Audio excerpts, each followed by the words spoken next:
Engaging and intervening in online discussions. In this unit, we're going to explore the ways in which we can engage students as a facilitator through your behaviour in the online environment. A great many of our students will not be familiar with online discussions and find it difficult to understand how they're supposed to engage.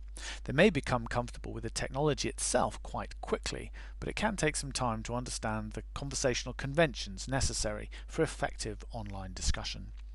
If you're teaching in a blended context, it can be particularly difficult to persuade students to make the effort to engage online when they know that they will be seeing their peers and tutors face to face in the not too distant future.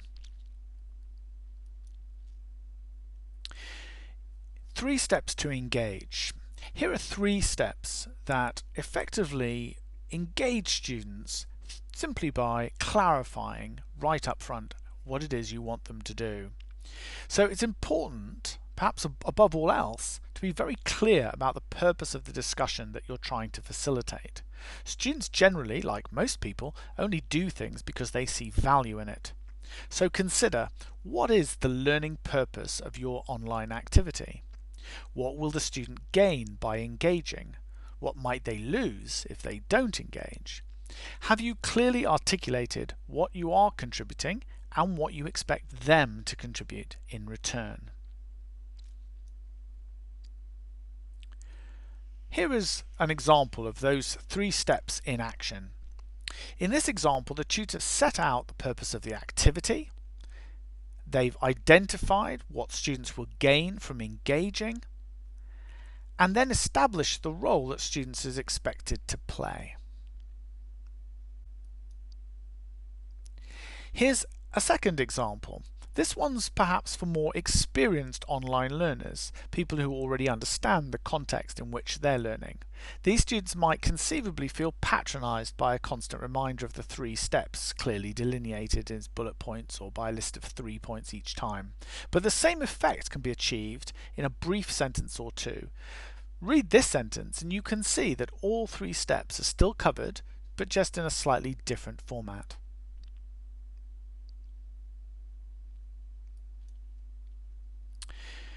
Interventions. In the early days of online discussion forums, sometimes referred to as computer-mediated conferencing or CMC, faculty were often concerned about abuse occurring in discussion forums. What's changed in the recent years as we've become more adapted to this technology is that the fears about identity and anonymity have largely gone. The vast majority of students are willing, even comfortable, to be seen as digitally present. They express themselves just as they would in a face-to-face context. This does not mean that there aren't times when tutors are required to intervene, so let's look at 4 of the most common forms of intervention. Clarifying roles, or enforcing netiquette. If the tutor has followed the 3-step rule of engagement up front, this form of intervention should not be required, but sometimes students may need to be reminded. You may wish to restate the learning purpose and the role of the discussion. You might want to encourage students to be supportive in their critique of other people's work, or to review and respond to a certain number of postings. Correcting false statements. Well, depending on the structure of your module, students making mistakes may be entirely appropriate, and that you can let go some inaccuracies and wait for students to correct themselves. But there are circumstances when a factual error made in a posting requires immediate correction so as not to mislead other students.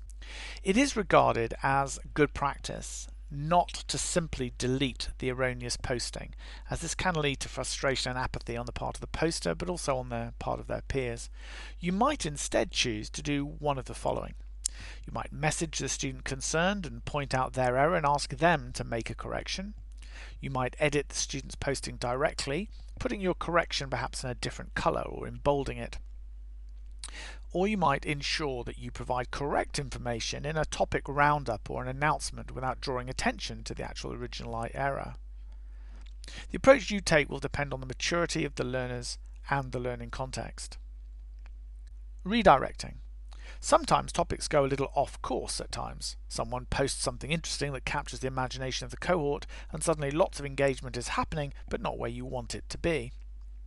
You may find it more effective to just rephrase the premise of your question and create a new thread or an entire forum. You may choose to consider using a different format of forum, opting for an everyone posts once approach rather than a simple discussion thread, for example. Disciplining. Disciplining is rarely effective in an online context. If a student's online behaviour gives cause for concern, it's best to take your mediation action offline. You may email or telephone the student to discuss their online strategies and their attitude. Ultimately, you may need to refer the situation to program managers and seek disciplinary action within the university regulations, but publicly telling people off in an asynchronous context is rarely helpful.